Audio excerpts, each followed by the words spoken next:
Pues el presidente Luis Abinader había reivindicado la inversión que ha hecho en la administración frente al Estado Dominicano para aumentar la generación eléctrica, al punto que haya un excedente que sirva de reserva cuando suceden las contingencias. Y había brindado unas cifras pormenorizadas de la cantidad de recursos que dedican para construir las plantas de generación con gas natural, con proyectos de energía renovable, que en total aumentaría la producción en 2.000 megavatios entre el año 2022 y el año 2026. A eso se había referido el presidente Luis Abinader recientemente por las constantes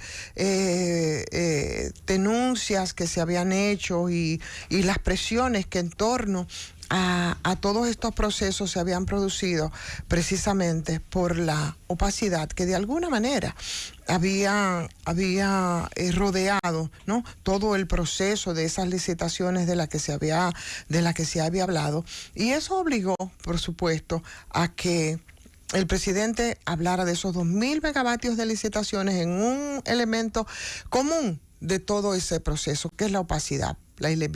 eliminación intencional o no de las auditorías de control social durante todo el proceso de licitación, que es un derecho ciudadano de toda la sociedad y que muchos no quieren entender respecto a cuando se manejan el dinero, los recursos públicos. Y la eliminación de esas auditorías y el control social fue una decisión unilateral de los funcionarios del sector eléctrico, porque impusieron en esa licitación $5.000 para la adquisición del pliego de condiciones de las licitaciones, cuando en todas las licitaciones públicas parece ser que eso es algo que se hace de manera gratuita, de libre acceso, como ocurre en otros países también, ¿no? Tú no tienes por qué pagar para tú tener acceso a algo en lo que tú vas a invertir, y eso llamó a suspicacia, y por eso habló de opacidad, porque era como una manera de ahuyentar a que otros sectores empresariales pudieran vincularse al negocio que se estaba haciendo de una necesidad que nadie cuestiona, que era la necesidad de construcción de nuevas plantas. Entonces, en medio de esa opacidad,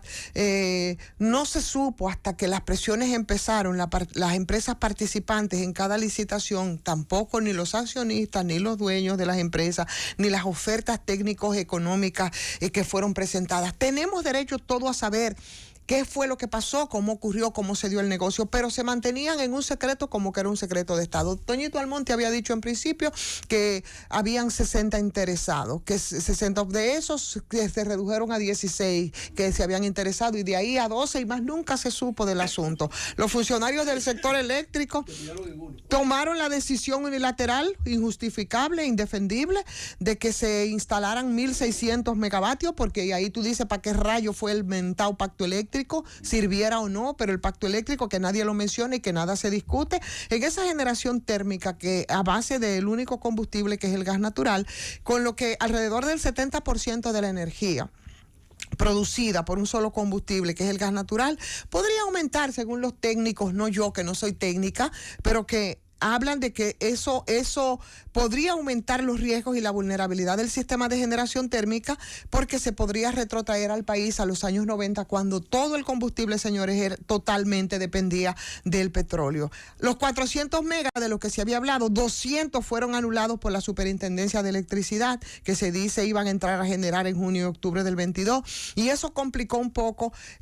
algunas cosas. Pero de esos 2.000 megavatios, ¿cuánto iban a caer en manos de oligopolios de generación térmica? Mientras tanto, el señor Antonio Almonte había adelantado que esos 200 que no fueron anulados de la licitación de emergencia fueron adjudicados precisamente a una de esas empresas. Y esa presión y esos cuestionamientos de estos días frente a esa opacidad a las licitaciones, que uno no entendía, porque esos son ejercicios transparentes que debe manejarlo la ciudadanía.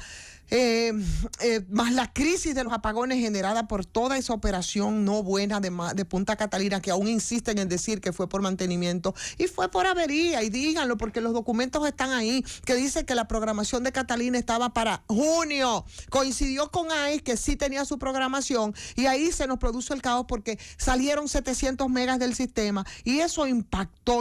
de manera terrible, pero se obligó en medio de las presiones a que se tuviera que anunciar la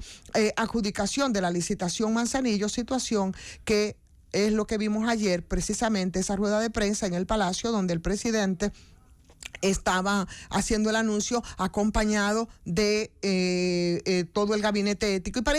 eléctrico, y parecía como que yo no sé, yo sentía que era como que iban por un mortorio. Deberían de decirlo muerto de risa, porque si estamos anunciando algo que va a ser bueno para el país, yo no entiendo por qué estaban tan serios los que anoche en esa rueda de prensa de donde se anunciaba esto, estaban tan entruñados casi. Haina Investment, la corporation, ese es el socio privado, ese es el socio privado en la generadora de Eje Haina. Eso fue lo que se anunció anoche. No sabemos si eso es lo que también, si son los mismos Haina Investment Corporation, la que también se le adjudicó lo de la casa de ahí de Boca Chica. Pero llama mucho la atención que solo participara Haina Investment Corporation y no Eje Haina, que es una empresa generadora que era estatal y que después que Leonel decidió pasar todo al sector privado, Haina y Eje Itabo pasaron entonces al sector privado, que después eran socias con el 49 y que después hubo un expediente de estafa al Estado a través de esa generadora que al final no se supo si eran responsables o no, porque no se conoció, aunque sí Haina fue en arbitraje condenada a $30 millones. Pero de haber participado en Haina, el Estado a través de Fomper sería el dueño del 49 de la nueva central, que fue la que se anunció. Entonces, Haina Investment Corporation, que fue adjudicada con 200 megas de 400 de la licitación de emergencia, esa adjudicación no fue anulada por la Superintendencia de Electricidad y se instalaría en Boca Chica. Hasta ahora, de esos 1000 megavatios de la nueva generación, 600 que corresponden a Haina,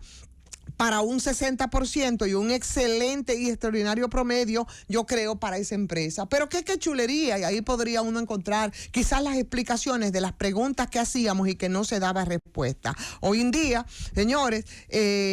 miren a ver si es un buen negocio que el precio del gas natural, según podemos indagar, se sitúa alrededor de los $9 el millón de BTU. Y con ese precio de gas natural, solo el precio de la energía vendida a la sede se va a situar alrededor de los 14 centavos de dólares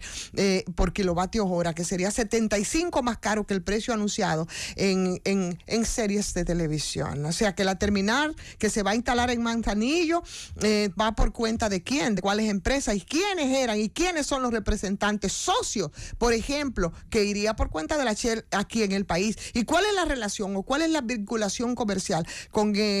los tanques de almacenamiento, o cuáles son los nombres de las empresas que conforman el consorcio Manzanillo? Porque la información no nos la dieron completa y sería interesante. Yo creo que ya hay que, si frente a un anuncio tan bueno que va a estabilizar el sistema eléctrico, debería de completarse las informaciones, esos nombres de las empresas, quiénes conforman ese consorcio a quien se les adjudicaron 400 megas y quiénes son sus dueños y los principales accionistas. Son contratos innegociables a 15 años de duración. Por tanto, en tanto fluyen las informaciones que se siguen demandando y que deben hacerlo a nombre de la transparencia, yo quiero encomendarme a Dios y que nos agarre confesados. ¡Llévatela!